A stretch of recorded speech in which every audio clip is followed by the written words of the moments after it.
Jamani wanafamilia, habari za asubuhi, mmeamkaje? Wazima?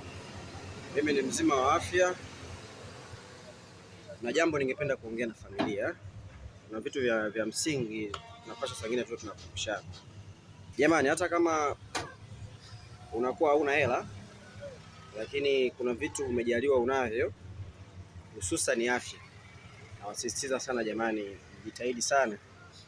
Kiamka asubuhi, unaweza kaanza taratibu, unaweza kaanza asubuhi au kanafanya asubuhi na jioni. Mazoezi ni moja kati ya msingi kubwa sana kwa mtu yeyote ambaye anapenda afya yake, pia anapenda kuboresha afya yake na anapenda kuwa na afya bora. Unatakiwa kufanya sana mazoezi. Magonjwa siku hizi yamekuwa ni mengi, hususa kuna magonjwa ya ini, ya figo na kadhalika. Vyakula tunavyokula siku hizi vimekuwa ni vyakula ambavyo vina sumu nyingi. Kwa hiyo unapofanya mazoezi unapata muda wa kutoa sumu na unafanya mwili kubaki na kinga zake ukiwa vizuri zaidi.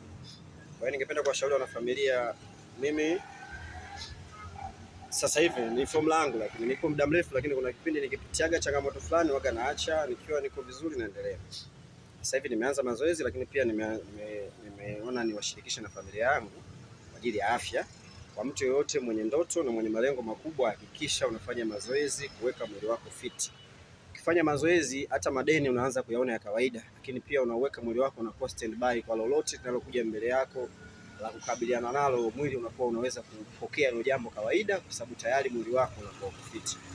Unaweza kama unafanya mazoezi kwa nyewe kina dada, unaweza mkaa mnaruka kamba, mazoezi yako mengi sana. Na kwa mtu yote ambaye anataka nimwelekeze namna ya kufanya mazoezi, nimfundishe hatua za kufanya mazoezi, yoyote naweza nikamwelekeza na nikamfundisha. Lakini ushauri wangu, mjitahidi sana jamani, mpunguze kunywa soda, juisi, vitu vyovyote vyenye sukari ambavyo hasa vinatoka viwandani msivitumie. Mimi sasa hivi nimeacha, sinywi sana soda na kunywa sana maji.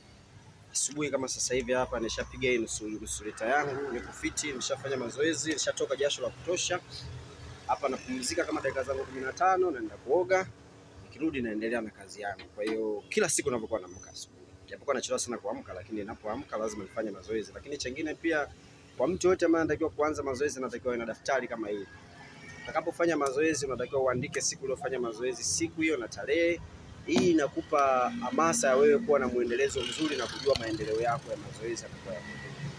Kwa leo ni hilo. Ningependa kuwashukuru kwa yule yote ambaye anataka kufanya mazoezi, ajue anaanza vipi, anaweza kaniuliza nikamwelekeza. Ile ni jambo la msingi kwa ajili ya afya, na kwa mtu yeyote mwenye ndoto kubwa, lazima uhakikishe afya yako inakuwa ni sehemu ya kukusaidia wewe kufikia kwenye ndoto yako, kutimiza malengo yako. Kama utakuwa una malengo makubwa lakini hauzingatii afya yako, hauna tofauti na mtu anayebeti. Chochote kinaweza katokea muda wote. Lakini ukiwa una malengo makubwa alafu ukajitahidi kuboresha afya yako kwa kufanya mazoezi, kwa kuto kutumia vitu vyenye chemical sasa kama soda, majuisi ya viwandani na kadhalika, unakuwa ni mtu ambaye umeweka ndoto yako mbele na wewe ukiwa nyuma unaisindikiza.